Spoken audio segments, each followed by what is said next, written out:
What's up, everybody? Frank Home, Putemup Podcasts, another episode. You will be entertained, ladies and gentlemen. We've got some great stuff to talk about today, but I can't do it without my host, my co-host, Mr. Patrick Regalado. How you doing, brother? How are you, my man? Good. How was your week? The week was good. The weekend was pretty good. How was your weekend? I was good, man. I got to catch up on some stats, some Florida MMA stats, man. I was putting the stats together, and I'm amazed. I'm amazed by what I see and what's happening in the state of Florida. I'm also excited. And if you guys are ever wondering what that little pillowcase was about from the opening of the show, we're going to talk about that as well. PFC. We'll check it out. Wait for that. Yeah, man. Yeah, it's going to be good. There is a lot happening. We got a lot going on in the state of Florida, both amateur and professional MMA. We got the big shows coming on. But I know that you have a gripe. I know you have a gripe.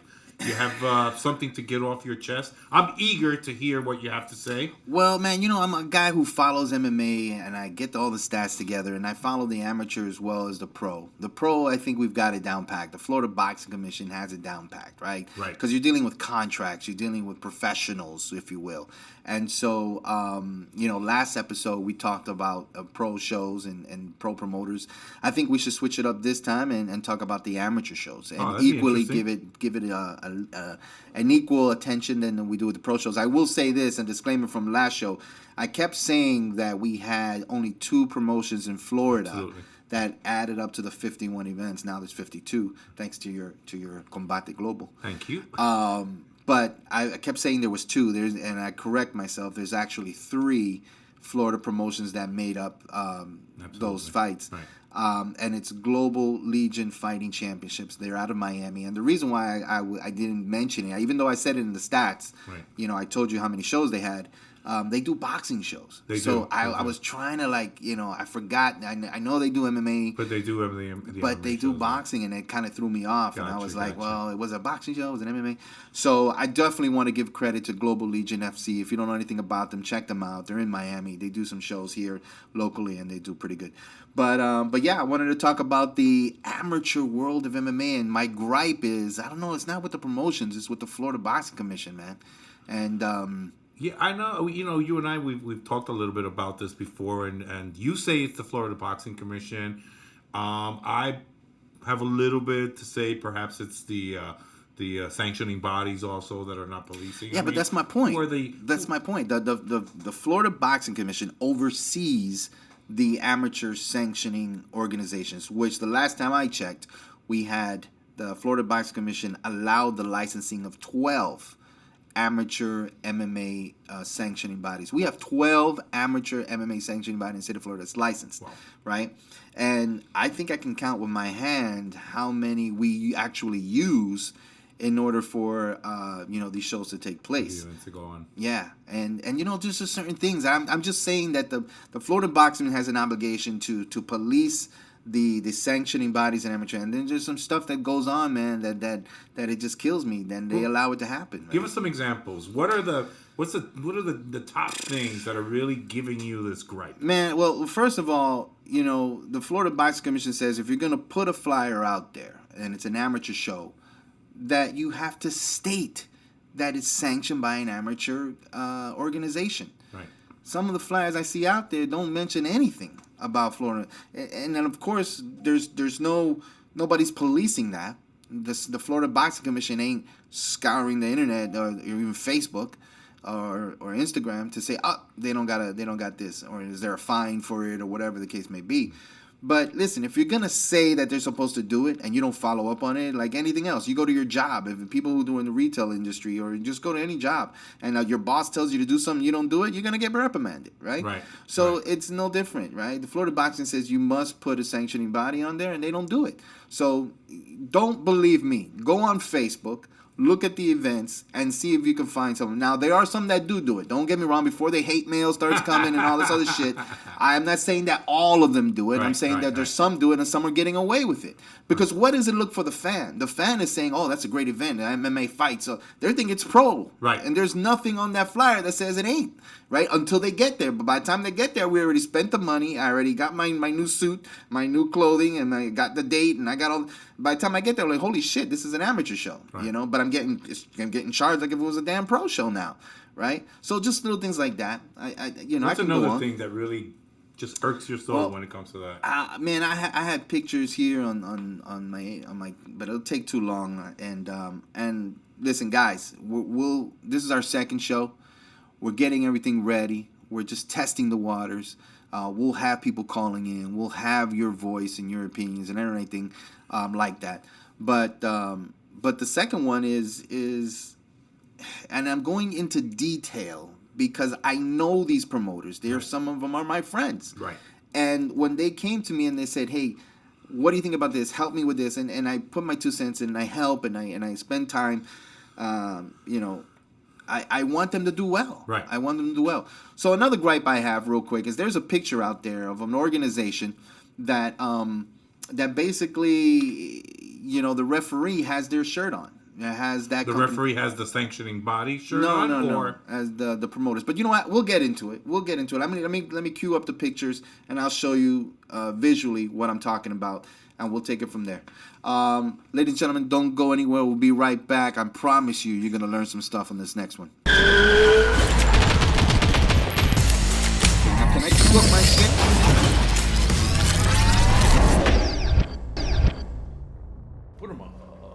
Welcome back, everybody, to the Putemup podcast, second episode. Again, ladies and gentlemen, it's our second episode. We got a lot. This is just the tip of the iceberg. We're going to add, callers and videos and all that good stuff. So hang in there. We're getting this production going. It's like a pilot. I think this first and second shows are like a pilot, trying to figure out this whole business deal and how we can bring to the table something of value. So what we left off was with amateur. We had the amateur sanctioning bodies. Yeah. We had the Florida Boxing Commission not policing. Yeah. You were about to give us another example of what's going on. How are they not policing their events? Well, this is just some things that I see, right? And again, it's maybe to educate the fans who go to these shows, to maybe they can pay attention to it as well, so they can see the difference between how quality of a promotion that you just invested your hard-earned money to, right? And you're buying a ticket or maybe even two. So these are just little things that I see that make a difference in me, but hopefully I could share it with the world, and they could see it themselves. Now, does this make a difference as far as that they're going to go again? I don't know. It's just the little things that, I say if you're going to do it right. If not, don't do it at all. All right? So, I agree with you. Let's look at my screen. If I can get a shot of my screen here. If I get production and go to my screen. Okay, so what you see here is right in this picture right here. It's by Rise, an amateur company here in West Palm Beach. Armando Garcia. Armando Gonzalez, I'm sorry. Right. He's probably going to kill me now. Armando, great guy, man. Means very well. He did some pro shows and is doing amateur shows as well. So I'm not bashing him. I'm just pointing out the obvious, right? I'm just pointing this out. Now, if you go back to my screen, you'll see that that this referee right here has a T-shirt. You see what the T-shirt says? Says Rise. Says Rise. Yeah. Now, from a promoter's point of view, hey, I want a brand. I want to put this out there. But what is the message? What's the message here? Well, to somebody like me, who's the sanctioning body on this? Well, you don't know, right? Because he's wearing a Rise shirt. Absolutely. Right? So what it should be, well, let's say if you're going to cater to the UFC, right? If you're going to have what I call the DW syndrome, the Dana White syndrome, then we'll compare it to the UFC. Let's look at Big John McCarthy here. What logo is he wearing on his shirt? He has the sanctioning body logo on it. He actually has the sanctioning body's logo from the state in which they're at. Absolutely. And that's what he's wearing. He's making a clear statement that the sanctioning body runs the show, not Rise individuals that you see there in our computer. But there it is. Now, for those who say, hey, Frank, but we did our homework, man. Well, what are you trying to do here, man? Some might say you're nitpicking a little bit too much. Well, let me just tell you this. Oh, we've got a picture of John McCarthy as wearing a... What? Wait a minute. What is this? Wait a minute. Frank, you just said that Big John McCarthy should be wearing his sanctioning body T-shirt and his logo on there, but you're clearly seeing on this picture that I'm showing is Big John McCarthy wearing a UFC shirt inside the cage and about to start a match. But you know what the difference between this picture is and this picture right here? Can you take a guess? There wasn't a sanctioning body back then. Absolutely 100%. That's why you are the man, bro. That's why you get the mega bucks that you get paid in this damn podcast. So, this picture right here, if we go to the computer, this picture right here, the UFC logo is because there was no sanctioning body. Yeah, he did work for the UFC. He got paid by the UFC to referee this. And in this one, he works for the sanctioning body, right? Because when they bought the UFC, when Dana White bought the UFC, he said, listen, this is banned in almost every state, so we got to do something. Let's make rules and regulations. And now John McCarthy works for the sanctioning body and not for the UFC. Now, as you know, he works for the ABC, which is the Associated Boxing Commission. Right. So that's a long story. But this is what I'm talking about. Can Armando Gonzalez learn from this? Absolutely 100%. You know, and this is not bashing him in any way. Right. This is just saying, listen, something you may have overlooked. Let me help you out with this, right? Now, does that make or break the organization? Does that make Armando even a bad promoter? No.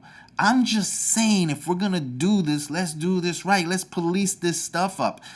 We talked about the flyers not having any sanctioning bodies on there. We talked about the sanctioning officials who in the hell? Like, come on, man. If I was a sanctioning body guy, I'd be like, oh, no, keep your shirt. We're going to rule here. This is our event in the sense that it's our responsibility to make sure the fighters are safe, to make sure everything's run smoothly, to make sure all the judging and all the scoring is done correctly. I mean, that's what they get paid for. You know what I'm saying? So is this a reflection on the promotion company? Is it a reflection on the Florida Boxing, on ISKA? What does it do to the promotion company itself when it comes to the fan for something like this? Well, at the end of the day, I blame the Florida Boxing Commission. All right. Who's supposed to police the amateur sanctioning bodies. Absolutely. Now, I'm not saying, again, this, I'm not talking about Armando. I'm not talking about Rise. I'm not talking bad about them. What I'm saying is that let's police this up a little bit. Let's make it for what it is. Let's tell the audience, and let's not project that it's something different than what it is. You know what I mean? And it's a lesson to be learned, right? This is a little something there. So listen, for the amateur promoters who are not putting their sanctioning bodies on their flyers, shame on you. Tell the people that it's an amateur show. Tell them that you're going to spend their money on an amateur show. Period. Right? Absolutely. That's what they deserve. The honest truth. And it's what the sanctioning body, the Florida Boxing Commission, tells you to do. So for them for some of these shows, now listen, we've got PFL, Premier Fight League, James, MMA Masters. They do an amazing job. UMUF is their organization. That's the first thing you see on there. That's amazing. Combat Night does well. Island Fights. There are some that do XFN. They have it on there. So I'm not saying that all of them don't. Right. So don't give me the hate mail. I'm saying that there's a few out there that don't take my word for it. Go to Facebook and look at everybody's event pictures, and you figure out who has it and who doesn't. As a matter of fact, the scoring and the reporting of the sanctioning body. Last thing, and I'll end it with this, right? I swear to God, because I could be here for all day long on what we're doing wrong in the amateur world. But last thing is that if I'm paying for an amateur company, a sanctioning body, I want them to put my results on the internet. And there's some people that don't care. There's some promotions that I have to call them 3 weeks later. Hey, did you know that your results are not on there? Oh, no, let me go call that sanctioning body. No, you should have been on there like white on rice. Like, dude, I'm paying you to put my stuff in there. Now, I get it, the politics. You know, Frank, because when we get that, you're going to have to take it to the Boxing Commission. The Boxing Commission takes time to posting it, so who guys who knows wherever. Bro, at the end of the day, I think it just hurts the fighter because there's no records posted. They want to become pros. Yeah, you need 5 fights to come to 5 combat fights to be a pro. Listen, man, I'm hyped up, but you know what? We got to go do another break. We got to give our sponsors some time, man. Go pay some bills. Ladies and gentlemen, we'll be right back. Don't go anywhere. I got more stuff. Wow.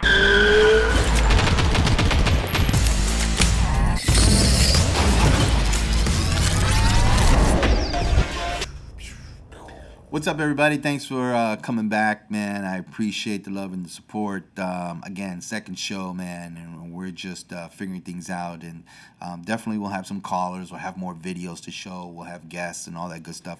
But I want to run these pilots first and see, But hey, if you're wondering about that pillow that's over there, we're going to get into some pillow talk in a minute. Pillow talk. That's right. So before we went on commercial break, my thought was to these companies that are not adhering to what the sanctioning bodies are calling for, does it hurt the fighter, the stats? Do they go recorded? Of course, when they go pro, they need 5 combat fights. So what are the stats? What are they saying to you about this? Well, I could tell you this, man, that, we have a few amateur shows here that mean well. Right. Promoters mean well, but somewhere along the line, they start losing their path, and they start giving up on some stuff. And I'm just saying is that look at it from a business point of view, but also look at it from a fan's point of view and a ticket buyer point of view. Like, I don't want to be bamboozled on a flyer that says, hey, live MMA events. I get there and it's amateur. Like, I'm paying $40, $50 a ticket for an amateur fight. Like, say what it is and promote it the way it is. And that's it. That's all I'm saying, But again, it's the Florida Boxing Commission for not policing that, for not saying, hey, guys, where's your sanctioning body on this flyer? Hey, guys, where is your shirts and who's running this? You know what I mean? Nobody's really calling them out until right now. Yeah. Nobody's really calling them out. I don't hear anybody talking about, what you're saying about the sanctioning bodies. So maybe now we'll get something. Maybe also is because some of the smaller companies, the smaller amateur companies, are more driven by the fan that is connected to the fighter. Yeah. And they don't have that fan base, so they feel maybe they can get away with it. Yeah, so basically that's right. So the fans that are going to these shows are fighter-based. Right. Which means that 90% of the people that are in that room are there because of the school of the fighter going in and saying, hey, I need to sell these tickets, and they send this to family and friends and people that go to the gym and all that stuff. So that's why nobody really cares. But at the end of the day...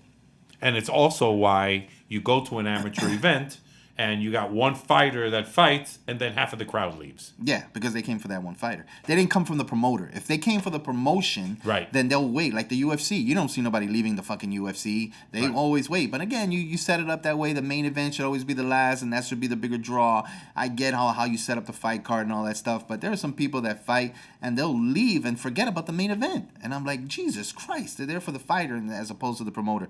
But enough said on that. That's my piece, is that let's just police each other. Listen, there's some websites that do really good. Combat Night is number one website that I see that has their results. Like, you don't have to go to MMA.tv. You don't, even though their link does take you there, but they have it on their website. There's certain websites. So listen, if you're an amateur promoter and you don't have your results on your own website, shame on you.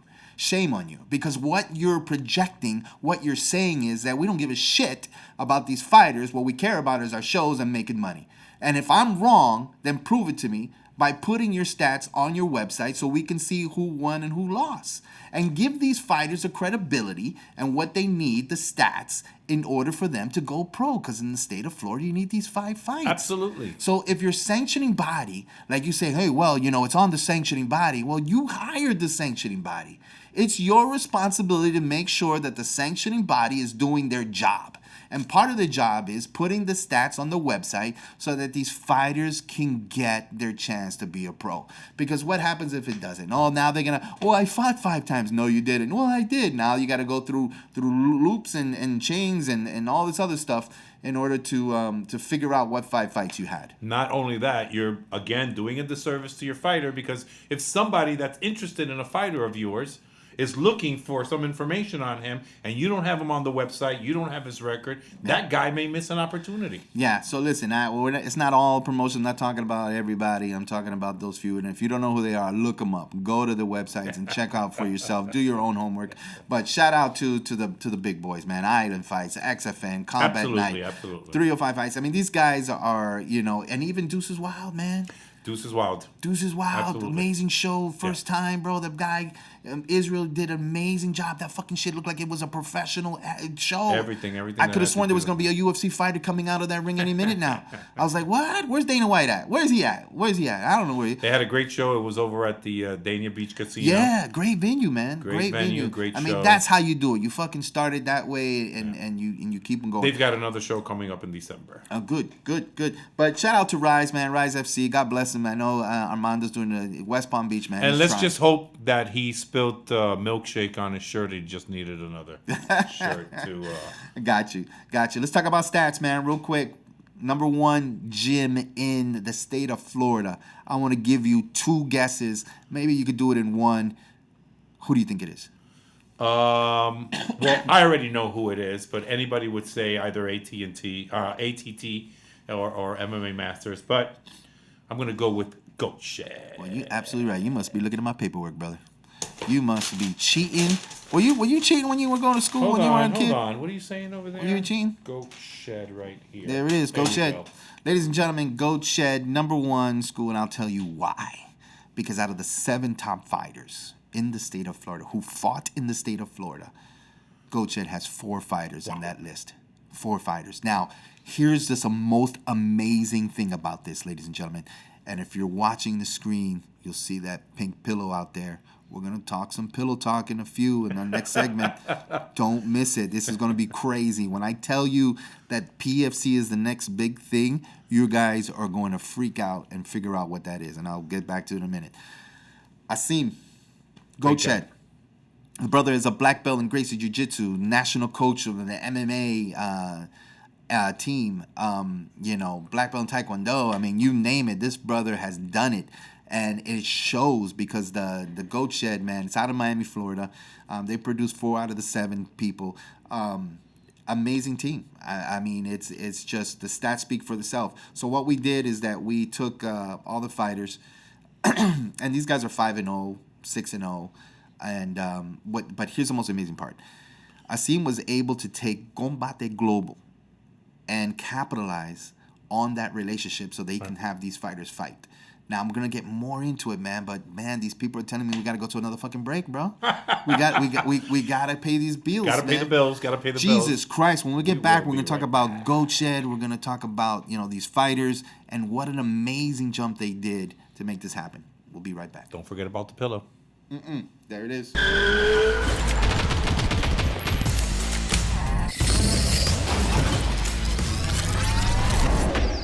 What's up, everybody? Welcome back to the Putemup podcast. Follow us on YouTube, Putemup podcast, Instagram, Putemup podcast. PuteMupPodcast.com. There you go, the website. Pat, we left off. We left off at Goat Shed. All the great things that those guys are doing. Made a great deal with Combate Global. Yeah, man. So let this be a lesson to some of these fighters and managers and gym owners and things like that. And here's the lesson. I've always been passionate about either you do your job or first of all, pick which job you want to do and then do it, right? And what I mean by that is there's some fight managers who are fight club owners. So the fight club owners become fight managers, right? And they do that for a couple of reasons. If you want to know the business side of it, is that there's some fighters who don't pay school gym fees, and they pay the gym owner by fighting on these events, winning, getting a purse, and then paying the gym owner a percentage. Exactly. Right? So in essence, they become their fight manager because their fight managers, their management team, if they had one, gets 20 or 30% of their pay. Exactly. So what happens now is that here's my dilemma. Either you manage or you train, but you can't do both. Because if you do both, then something breaks off. Something suffers. Whether you don't manage them correctly and they're missing sponsorships, they don't get the money they're supposed to get, they don't get the deals they're supposed to get, or if you're too much into the management side of house, if you're doing it correctly, and that's just, hey, we're going to pick a fight and we're going to, fight in this card. That's not what management really is.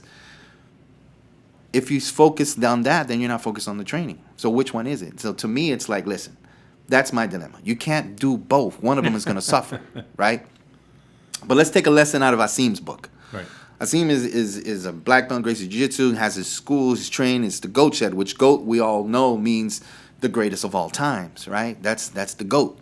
So what he did, what I find amazing, was that he partnered with Combate Global. And he got fighters on that card, which is the most smartest thing he could have done. Why? Because that relationship that he has with Combate probably saved him a year's worth of work with other promoters, putting his fighters on other cards that would have taken longer. But he said, hold on a second. You mean to tell me I have a guy that can fight 4 or 5 times? Absolutely. And get those records in? Let's do it. And he was smart enough to make that deal. So here's what happens. If you fight for Combate Global on the first event, right, it's a tournament. Right. So you can fight 4 or 5 guys in one night. The way the Florida Boxing Commission works and the way MMA works is that every fight is on your record. It's a single fight. It's not like you fought at one event and you only fight one guy and the rest, it disappears. Exactly. Every fight. So you can make, like, the reason why they're on the top 7 is that all his fighters who fought for Combate Global, and every one of them has 4, 5, 6 fights, or maybe 2 or 3 fights with Combate Global mixed in with what other fights they had before. But that's a smart-ass move, because now what you did is you made a deal. You had your fighters fight probably 5 fights in the year off of one promotion, probably in 2 or 3 weeks or 4 weeks that they started filming. And he brought the stats up. And I get it. That was the business side of it, which he did an amazing part, bringing his people up and putting the numbers up, putting the stats up. But the other part of it is the training. The other part of it is him saying, listen, these guys are studs. These guys are lions. They're hungry. They want the title. They want this. And so therefore the training has to match up with the stats, of course. So he took Combate Global. He got his fighters in there, freaking beasts. And he's making them 5-0, 5-0, and 6-0, and all that good stuff. And now he's got 4 out of the 7 top fighters in the state of Florida, undefeated. Absolutely. Well, I mean, he took a company that has 26 events or shows this year already. Yep. And he knows that with them, his fighters are going to be able to have a lot of fights. And they're not going to drop the ball at the end. They're going to make sure that everything gets recorded. All the stats are going to go in. Very professionally done, but I think it was a great move for him.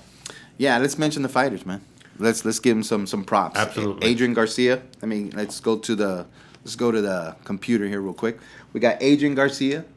We got Robert Echeverria, Trey Waters, Angel Alvarez, Christopher. Well, let's see. No, we got Ryan Coos. Ryan Coos, man, he's a bad motherfucker.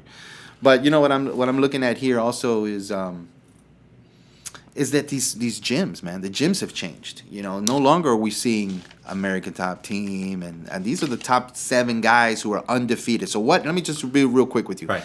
So I took the 600 fighters that we had, and I broke it down to about how many fights they've had. And the most fights are 4 fights and 3 fights. And there's a bunch of people who had 2 fights and 2-0. A whole bunch of them. 400 people were 2-0. But the 3-0 guys beat them, and then the 4-0 guys beat those guys. So the 4-0 and the 3-0, there's about 7 of them. And out of the 7, 4 of them are GOAT shed, and of course of what I told you. They're all of them fought for Combate Global. So, but the names of the school has changed. They has changed. What does that say about MMA in the state of Florida? Ladies and gentlemen, that means that there's no longer an MMA Masters that you have to go to become an MMA guy. No longer ATT to become an now you have Palm Beach Boxing. Right. Palm Beach Boxing has one of the top 7 guys on this list. It's a boxing club that they incorporated the MMA class in there, and now you're seeing local gyms, boxing gyms, Taekwondo gyms. We talked about Valerie Loretta on the other podcast, on the last podcast. That's a Taekwondo. But now you're seeing schools that are karate schools that are implementing the MMA program and producing MMA fighters in these stats. And it's a good thing, because just like what you said, you don't have to be... if you're a good MMA fighter, if you want to go ahead and pursue a career in MMA, you don't have to go to these ATT and MMA Masters anymore. You can go to these other schools, and you get the attention. Yeah, shout out to Jim Allers. Ludus MMA as well. They're also on the top 7. Jim Allers, he's bare knuckle fighting and He actually just fought in Combate Global, I think, 2 Combate weeks Global. ago. Yeah, I mean, the guy is active, and shout out to Wagner Rocha. His Tough guy. Oh, I love him, man. Tough guy. Wagner, to me, is a scientist, and he's amazing. I remember every time I go to his school and I go say, and I probably try to promote something, put fighters on his card or whatever, I go to his school, he's always with like an encyclopedia. He's always writing things down. He's always evaluating. He's always analyzing in his movements. And, I mean, he's truly a science. He treats it as a science, and he's a truly teacher to the sport, and a great guy. Great guy. Humble guy. With all his accolades that he has, he's still able to say hello. Down to earth, yeah. He's down to earth, man. Down to earth guy. Super guy. If you guys get to see that last picture of him from his last fight, it's all bloodied up and everything. It's just a big representation of what he really is. Yeah, no, he's amazing. So the stats nowadays, man, we've got 7 fighters, all Goat Shed. Shout out to Goat Shed, man. They do an amazing job. As you can see on the stats here. One of the notes that I have on here, which I find amazing, if you go back to the computer screen real quick, is there's a little note here that says Combate Global, then back to Combat Night. That's pretty cool. Trey Waters, 5-0. Trey Waters, if you look at, the stats, basically this guy here is undefeated, right? But this is what I find crazy. There he is, right? Here's what I find amazing, and we'll wrap this up, is that, Trey Waters fought for Combat Nights. Right. Combat Night. He basically undefeated Combat Night. Then they go to Combate Global. So Combate Global says, we'll get him. Bring him on. Matchmaker did his thing. He wins. Guess what he does after he fights Combate Global? Goes back. He goes fighting back to Combat Night. Yeah. Now, if I'm his manager, first of all, why? Right? But what does that say about Mitch Chimelli and his team? That, damn, he got treated so well. He went to go fight for Combate Global. He came back and fought for Mitch again. Now, contract-wise, maybe it was a one-fight deal. Maybe, a stipulation that you could fight for only Combate. Could it be money?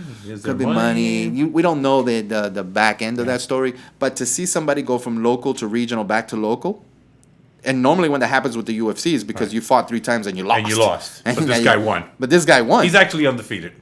Yeah. So he's going to be a superstar in the making. And Combate Night, this is not the first time that they send somebody over to Combate Global. They have, people who fought now for the UFC. Right. So, man, that's a lot. Titan FC is the number 1 show, who I think they're up to their 90th fighter already that they send up to the UFC to fight. Well, they're on UFC Fight Pass, too. So they're on UFC Fight Pass, so they do have the platform for it, and Combat Night doesn't. Right. But shout out to that. Absolutely. Shout out to them. Combate, amazing. We talked about the amateur world. So shout out to PFL, Island Fights, XFN, 305 Fights. Everybody's doing it the right way. Leo Conde out of Orlando. Leo Conde. Yeah. I mean, that brother's throwing a show every single damn event. Combat Quest. The list goes on and on, man. World Class Fight League. Let's not forget about them up in Tampa. Ralph Garcia. They're in the right place. Ralph Garcia. Place. That brother has put like 15 fights on the card, brother. They're in the right brother. place. Tampa. Jesus Christ. It's a good place to. Him and Richard Cox, man, that matchmaker out of Combat. They put like 16 fights on the card. I'm like, Jesus Christ. That night, that show was going for like 3 o'clock in the morning, 4 o'clock in the morning. But shouts out to them, man. They're doing an amazing job. PFL, Premier Fight League. MMA Masters. They just James had a out show there this weekend. They just had a show this weekend and went amazing from what I hear. I saw it on video. It looks full house. They've been around for a long time. Everybody was like, who's the first amateur MMA company in the state of Florida? And if you go back by statistics, man, it's a different story than what you think it is. But if you know the game and you know people around, you'll know that, James Lauren was one of the pioneers of it as well, who started the amateur MMA, especially in Miami, Florida. I think they took over the market in the Miami area. But, that has a lot to say about everybody else. But guess what? We're going to commercial break. Commercial break, brother. Pay some bills. Let's talk about this pillow fight next time. Check it out. Pillow fight or pillow talk? Let's do it.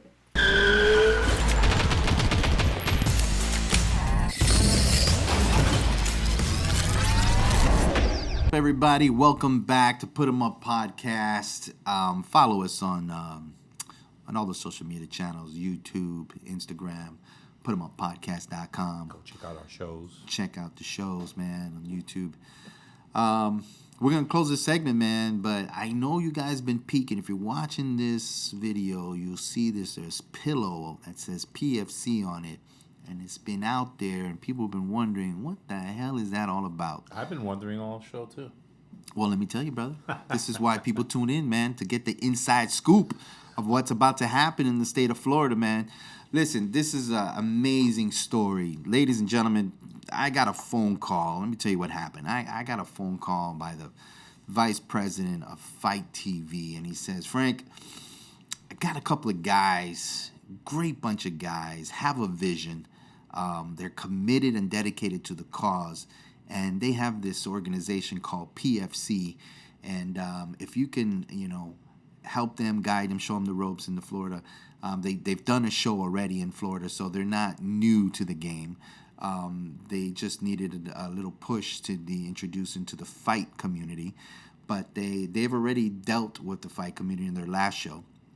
But I think what I could bring to the table was that introduction to using our platforms and our social media to the fight game. Now, what is PFC?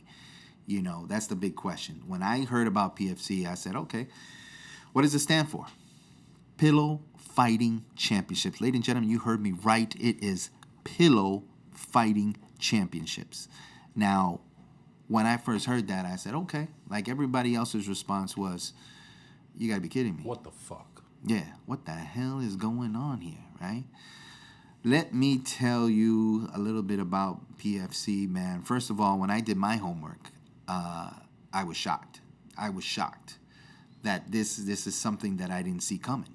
All the signs were there. Everything was there. Pillow fighting in Japan, huge. Tournaments and shit. They have leagues. Pillow fighting championships. I'm talking about world championship pillow fights. Okay, that's amazing. It's crazy. That's amazing. It's crazy. Yeah. So here's what these guys did. We got Steve Williams, who's president of the company, founder of the company, started looking into the pillow fighting. I think it's him and his brother who tells the story. And listen, we'll have them here live in the studio.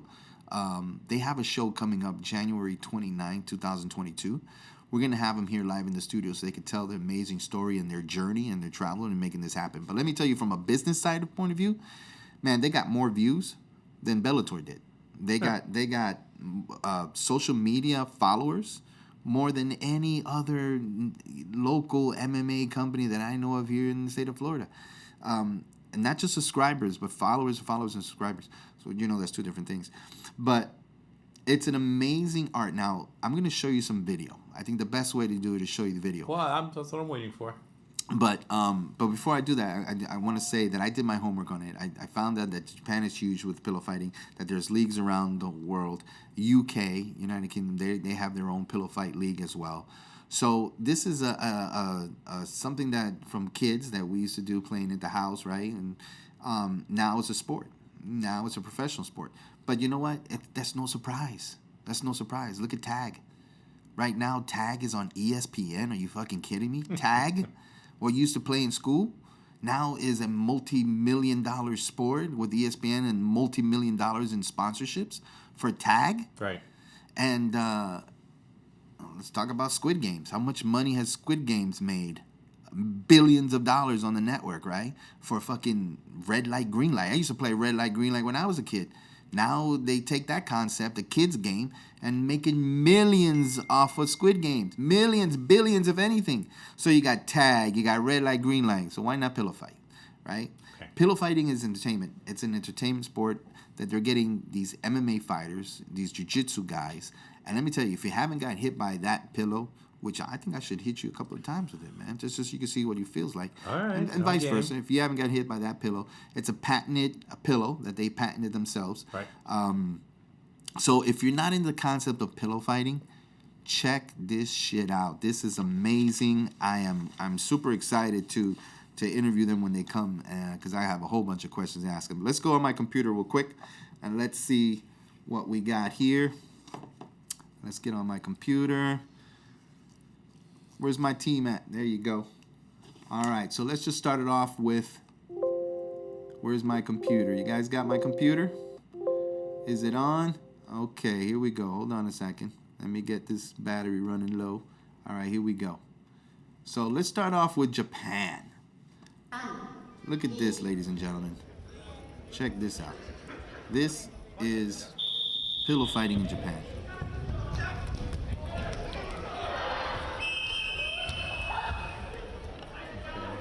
It's crazy. Fucking crazy. So if you guys can't see it, and of course we're audio podcast, right? So what you're seeing is basically a whole bunch of guys using blankets to cover. It's like a goalie, and then taking up pillows and throwing at the other people. That's them in Japan, right? But what these guys did for pillow fighting was a little bit different. Instead of team, they did it the individuals one-on-one. I like their logo, Fight PFC, Fight Pillow Fighting Championship. And basically, let's just check out the video.